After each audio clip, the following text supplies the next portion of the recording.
At kung naghahanap ka ng pangnegosyo recipe, ito na ang video para sa'yo. Hello mga mi, kumusta kayong lahat? Ngayong araw na ito ay gagawa po tayo ngayon ng chocolate moist cake in tub. At kahit sa mga walang oven ay pwede pa rin kayong makakagawa nito. Dahil ay lulutuin lang po natin ito ngayon gamit lang ang steamer. Ano pang hinihintay natin at tinang simulan at panoorin nyo lang po ang aking video hanggang dulo. Itong recipe ko ay dinoble ko lang, so ang ipapakita ko po sa inyo ay ang kalahati lang po. First batch lang po yung ipapakita ko po sa inyo. Gumagamit nga pala ako dito ng all-purpose flour. Bali 4 cups po itong ginagamit ko. Tapos naglagay lang po ako dito ng 1 and 1/2 cup na cocoa powder. Tapos nag-add ako dito ng 1 tablespoon baking powder at 1/8 teaspoon na iodized salt. I-mix at ihalo lang po natin ito ng mabuti hanggang sa mahalo na po itong ating mga dry ingredient. At pagkatapos, set aside lang po muna natin at proceed naman po tayo dito sa ating mga wet ingredient. Magamit lang po ako dito ng 4 cups na warm water. Tapos nag-add lang po ako dito ng 2 cups na brown sugar at saka nag-add din po ako ng 2 cups na white sugar. Siyempre, huwag po natin kalimutang maglagay ng oil. Ang ginagamit ko pong oil ay canola oil. Bali 1 cup lang pong mantika ang nilagay ko. Sa mga magtatanong kung bakit dalawang klaseng sugar ang nilagay ko, iba po kasi ang lasa kapag pinaghalo nyo ang white at brown sugar. Masarap po kasi ang lasa niya. Tapos munti ko makalimutan, nag-add pala ako dito ng 2 tablespoon na white vinegar. Tapos mix lang po natin ito saglit at pagkatapos na-dissolve na rin po itong ating sugar. Ilagay na rin natin itong ating wet ingredient sa ating dry ingredient. Kalahati lang po ang wet ingredient ang nilagay ko kasi baka mahirapan akong maghalo nito. Sa paghalo nito, huwag nyo pong bilisan, baka ma-overmix po ang inyong chocolate moist cake. May tendency po na magbutas-butas at matigas po ang inyong chocolate moist cake. Tapos sinunod at inubos ko na rin nilagay itong ating mga wet ingredient. Mix nyo lang po siya ng mabuti hanggang sa wala na po kayo makitang mga dry ingredient. Hinto na po kayo sa pagmix. Kapag ganito na po yung mixture ng chocolate moist cake nyo, hinto na po kayo sa paghalo kasi okay lang po yan. At kung nabahala po kayo dahil meron kayo nakitang buo-buo sa inyong mixture, okay lang po yan dahil gagamitan lang po natin yan ng strainer para maging smooth po ang texture ng inyong chocolate moist cake. Para mas lalong sumasarap at mabango po ang inyong chocolate moist cake, yan nyo lang po siya ng Nescafe stick. Depende na po yan sa inyo kung dadagdagan nyo pa or hindi. Akin kasi gusto ko po siya yung medyo mapait at saka mabango na rin siya. Isang stick lang po yung nilagay ko. At kung gusto nyo po nitong aking recipe, ilalagay ko lang po dyan sa baba. Hanapin nyo lang po sa description box. Finally, ito na po yung ating mixture. Napaka-smooth na po niya. Set aside lang po muna natin ito at tapos i-prepare naman po natin itong ating lanera. At dahil i-steam lang po natin ito ating chocolate moist cake, gumagamit po ako dito ng aluminum foil para pangtakip po sa ating lanera para hindi po matuluan ng tubig ang ating chocolate moist cake. At sa lanera naman po ay gumagamit lang po ako dito ng medium size. Kada lanera po ay naglagay lang po ako dito ng 1 cup na butter. At sa paglalagay naman po ng butter sa ating lanera, huwag nyo po siyang punuin kasi aalsa pa po itong ating butter kapag niluluto na po natin ito. Habang gumagawa po kayo nito, dapat nagpakulo na po kayo ng tubig sa inyong steamer. Ito na po yung ating lanera at ready na po ito nating isalang. Take note po mga ka-kitchen, bago nyo po isalang ang inyong lanera, patinaan nyo po muna ang apoy at pakalmahin nyo po muna ang tubig sa inyong steamer para hindi po mapigla sa init ng temperature ang inyong chocolate moist cake. Sa steaming time naman po, i-steam nyo po ito ng 30 minutes and medium fire lang ang lakas ng inyong apoy. After 30 minutes, nag-check na po ako dito sa ating chocolate moist cake, luto na po ito. Test naman po sa chocolate moist cake, kapag luto na po ito, wala na pong sumasamang basa. It means luto na po ang inyong chocolate moist cake. Sa akin naman po, bali 3 layer po yung sinalang ko. Tapos ang laman na po ng aking steamer is 6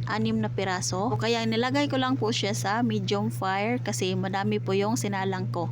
At kapag dalawang lanera lang po yung lulutuin nyo, dapat low fire lang po para hindi po mabiyak ang inyong chocolate moist cake. Sa microwavable naman po ay gumagamit po ako ng 750 ml. At ito na po ang ating steam chocolate moist cake. Tingnan nyo po ang smooth niya po. Ang lambot niya po para po siyang niluto sa oven. O diba, kahit wala kang oven, pwede ka pa rin magnegosyo nito. Para po sa frosting ng ating chocolate moist cake, ilalagay ko lang po sa description box. Aking pong frosting recipe, bali 25 pieces po yung nilagyan ko po nito. Bali itong recipe na pinapakita ko po sa inyo ay bali dinoble ko lang po, kaya 25 pieces po yung nagawa lahat. Kung umabot at dumaan man itong video sa inyo. Maraming salamat po sa inyong pagsuporta. Sa lahat po nag-subscribe at sumusuporta po sa aking YouTube channel, maraming salamat po sa inyong lahat.